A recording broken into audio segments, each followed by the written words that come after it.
Hello friends, welcome back to my channel advance English 101।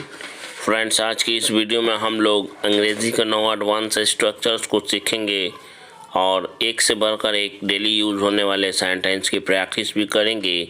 आज का हमारा सबसे पहला स्ट्रक्चर होगा, जब भी हमें बोलना हो ऐसा लगता है तुम खुश हो, ऐसा लगता है वह कहीं से आ रहा है, ऐसा लगता है वह कहीं जा रहा है। इसके लिए हम लोग दो स्ट्रक्चर को हम लोग जानते हैं। पहला स्ट्रक्चर है जो कि ओल्ड स्ट्रक्चर है, इट सीम्स से बनने वाला। आज की इस वीडियो में हम लोग बात करेंगे सीम्स से बनने वाले एडवांस स्ट्रक्चर्स की, जो है जिसमें सबसे पहले है सब्जेक्ट, उसके बाद सीम और सीम्स अकॉर्डिंग टू सब्जेक्ट होगा, उसके बाद टू बी, उसके बाद आने वाला एडजेक्टिव या नाउन होगा। इसमें स्टेट ऑफ बीइंग की बात की जाएगी, यानी कोई चीज़ होने की बात कही जाएगी। जैसे ऐसा लगता है या ऐसा लग रहा है या लगता है वह पेशे से एक सब्ज़ी विक्रेता है, यहाँ होने की बात कही जा रही है।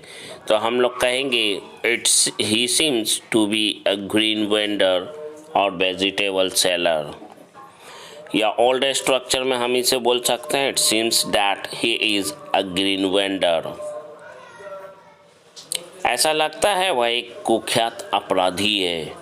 तो इसके लिए हम लोग कहेंगे एडवांस स्ट्रक्चर में हम लोग कहेंगे he seems to be a notorious criminal, या फिर यूँ बोले ओल्ड स्ट्रक्चर में it seems that he is a notorious criminal.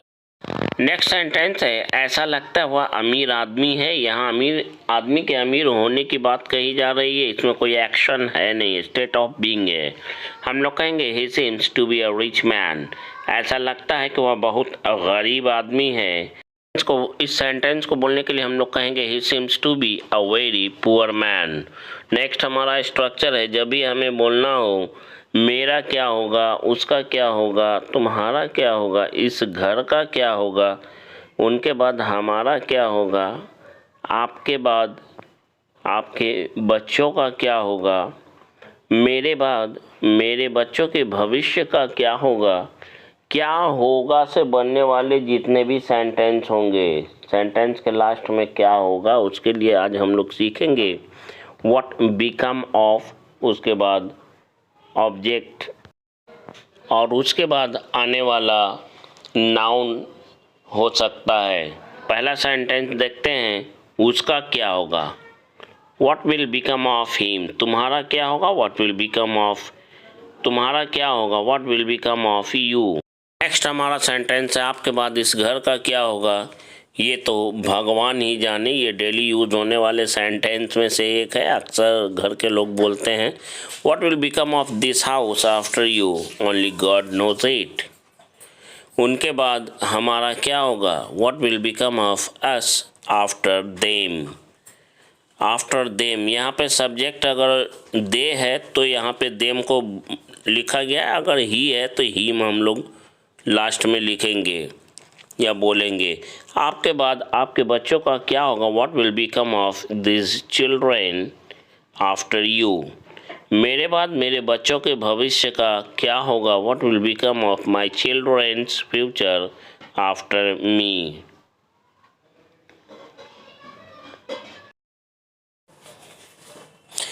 Next हमारा स्ट्रक्चर है, जब भी हमें अपने सेंटेंस में बोलना हो कोई काम मरते समय तक या मरते दम तक नहीं करूँगा, इसके लिए हम लोग अनटिल आई डाई का यूज़ करेंगे। अपने सेंटेंस में अनटिल का यूज़ करेंगे। आइए देखते हैं स्ट्रक्चर। सबसे पहले सेंटेंस, उसके बाद अनटिल, उसके बाद सब्जेक्ट, उसके बाद वर्ब की फर्स्ट फॉर्म को रखेंगे। देखते हैं कुछ एग्जाम्पल्स अच्छी तरह से समझने के लिए। मरते दम तक मैं तुम्हें प्यार करता रहूँगा, I will be loving you until I die. मरते दम तक मैं तुम्हारा साथ दूंगा, I will stand by you until I die. मरते दम तक उसने मेरा साथ दिया, ये पास्ट की बात हो रही है, इसलिए हम लोग कहेंगे he stood by me until he died. दोनों पास्ट में हो गया, he stood by me until he died. वह लड़की उस समय तक अंग्रेजी की प्रैक्टिस करती रहेगी जब तक वो अंग्रेजी बोलने में धारा परवाह नहीं हो जाती। इस सेंटेंस को हम लोग कहेंगे, इस तरह से बोलेंगे, दैट गर्ल विल बी या that girl keep on practising of English until she becomes fluent in English speaking. वह उस समय तक कड़ी मेहनत करती रहेगी जब तक अंग्रेजी बोलने में माहिर नहीं हो जाती। She will be working hard या keep on working hard until he becomes proficient in English speaking.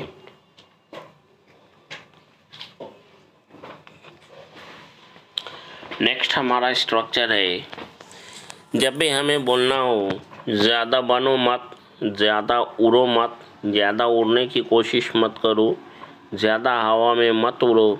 इस तरह के सेंटेंस को बोलने के लिए हम लोग पुट ऑन एयर्स का यूज़ करेंगे।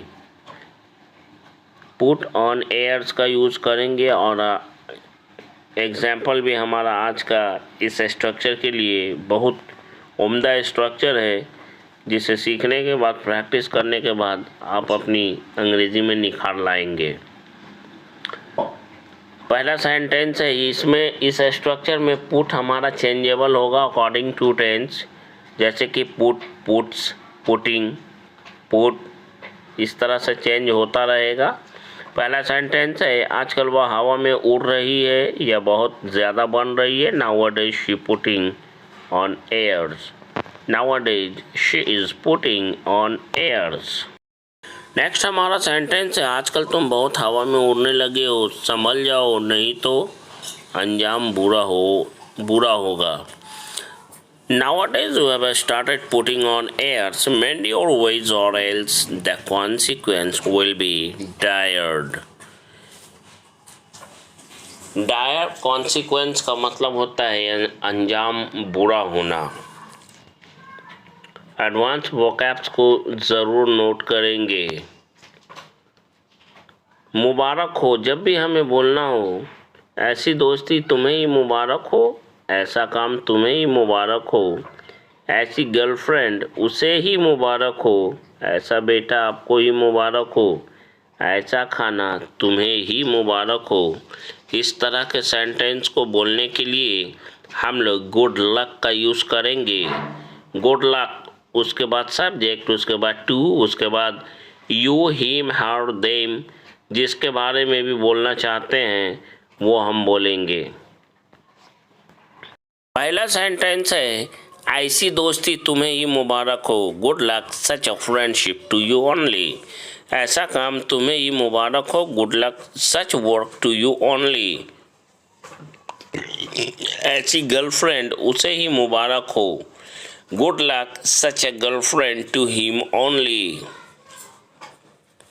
Good luck such a girlfriend to him only. ऐसा बेटा आपको ही मुबारक हो, good luck such a son to you only.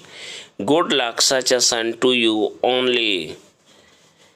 ऐसा खाना तुम्हें ही मुबारक हो, good luck such food to you only. Good luck such food to you only. ये वो सारे सेंटेंस, वो स्ट्रक्चर्स हैं जो आपकी स्पोकन इंग्लिश में अगर चार चांद ना लगा दे तो आप बोलिएगा। ऐसी रिश्तेदारी उन्हें ही मुबारक हो, good luck such a relationship to them only. Good luck such a relationship to them only. ऐसी पार्टी तुम्हें ही मुबारक हो, मैं नहीं आ रहा, good luck such a party to you only. I am not coming, मैं नहीं आ रहा, या मुझे नहीं आना, मैं नहीं आने वाला, मैं नहीं आ रहा। फिर बाद में मत कहना। इससे बनने वाले सेंटेंस जिसकी आज हम प्रैक्टिस करेंगे, आइए देखते हैं एक नज़र। फिर बाद में मत कहना कि तुमने मुझे इसके बारे में बताया नहीं। फिर बाद में मत कहना कि तुमने मना किया था। फिर बाद में मत कहना कि वह नहीं आया। फिर बाद में मत कहना कि कदम उठाऊंगा, अगर कदम उठाना है तो अभी उठाओ। फिर बाद में मत कहना कि कदम उठाऊंगा, अगर कदम उठाना है तो अभी उठाओ। इस तरह के सेंटेंस को बोलने के लिए इस स्ट्रक्चर का हम लोग यूज़ करेंगे। Don't say later, don't say later, then don't say later का मतलब फिर बाद में मत कहना। उसके बाद हम लोग अपने कंप्लीट सेंटेंस को बोलेंगे या लिखेंगे। सेंटेंस है, फिर बाद में मत कहना कि तुमने मुझे इसके बारे में बताया नहीं। इस सेंटेंस को बोलने के लिए हम लोग कहेंगे then don't say later that you did not tell me anything about this. Then don't say later that you did not tell me anything about this. Next, फिर बाद में मत कहना कि तुमने मना कर दिया था। Then don't say later that you refused. फिर बाद में मत कहना कि वह नहीं आया।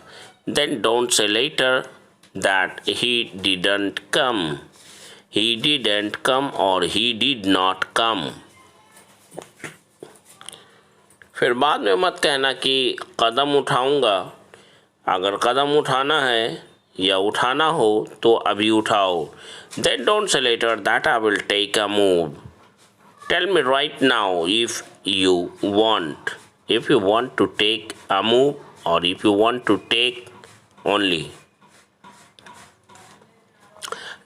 जब भी हमें कहना हो अच्छा है या अच्छा लगता है, इसके लिए हम लोग कहेंगे इट इज़ नाइस। अगर प्रेजेंट की बात है तो इट इज़ नाइस। पास्ट की बात को बोलनी है तो इट वॉज नाइस। अच्छा था या अच्छा लगा, इट वॉज ग्रेट। अच्छा होगा, इसके लिए या अच्छा लगेगा, इट वुड बी नाइस या इट वुड बी ग्रेट। अब आइए इसे बहुत अच्छी तरह से समझने के लिए हम लोग आगे बढ़ते हैं इसके स्ट्रक्चर की ओर। तो सबसे पहले ईट रहे, ईट प्रेजेंट की बात करेंगे तो इज और वॉज का यूज़ करेंगे। सेंटेंस की शुरुआत ईट से करेंगे। और फ्यूचर की बात करेंगे तो वुड बी नाइस और वुड बी ग्रेट का यूज़ करते हो वर्ब के आईएनजी फॉर्म को का यूज़ करेंगे। बस इतना ही इसका स्ट्रक्चर है। इसके लिए पहला सेंटेंस है, यहाँ आना अच्छा लग रहा है, it is nice coming here, या it is great coming here, या फिर यूँ कह सकते हैं it is nice to come here. जानकर अच्छा लग रहा है, it is nice to know, या फिर यूँ कह सकते हैं इट इज़ नाइस नोइंग, या it is great to no.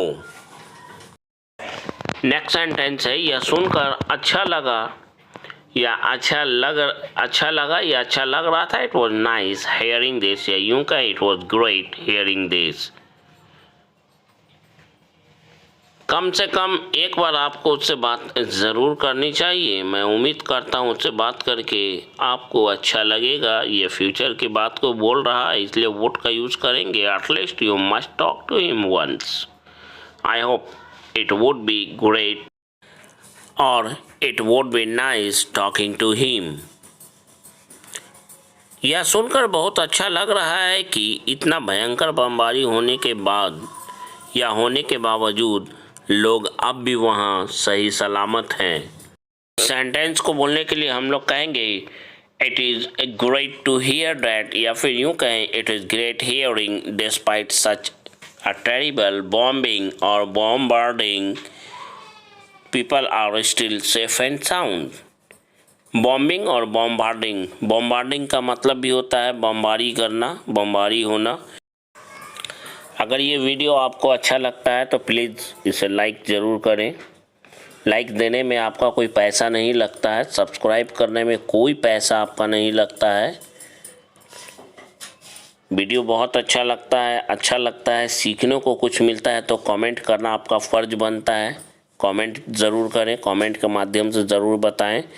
बढ़ते हैं अपने नेक्स्ट स्ट्रक्चर की ओर। बहुत मेहनत करने के बाद ये वीडियो आपके लिए मैं लेकर आता हूँ।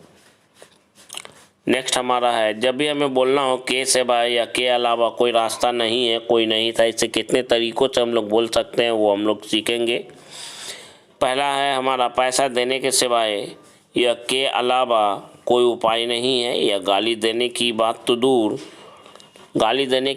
दूर, उस समय उसका सम्मान करने के सिवाय कोई उपाय नहीं था।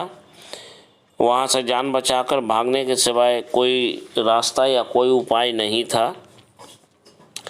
के सिवा कोई उपाय नहीं या कोई रास्ता नहीं है या नहीं था। इसके लिए हम लोग देयर इज़ या there was no way but to का यूज़ करते हैं।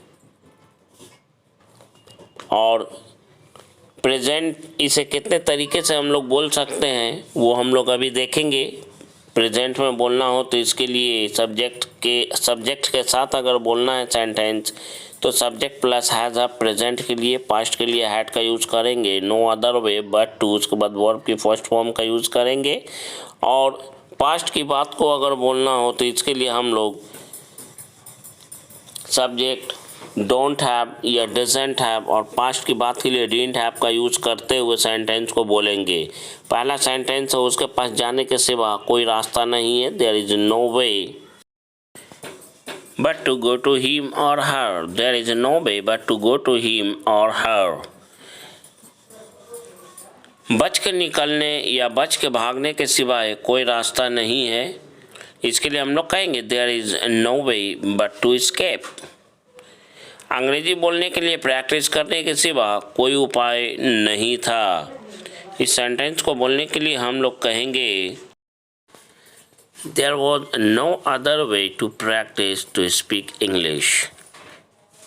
हमारे पास इस मुसीबत से छुटकारा पाने के लिए ऐसा करने के सिवा कोई दूसरा रास्ता नहीं था।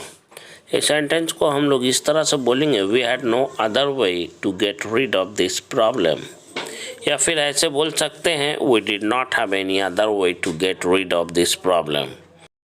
नेक्स्ट हमारा सेंटेंस है हमारे पास फिलहाल इस गलती के लिए उससे माफ़ी मांगने के सिवा कोई दूसरा उपाय नहीं है। इस सेंटेंस को हम लोग बोलने के लिए कहेंगे We don't have any other way to beg apology to him. That's all for today.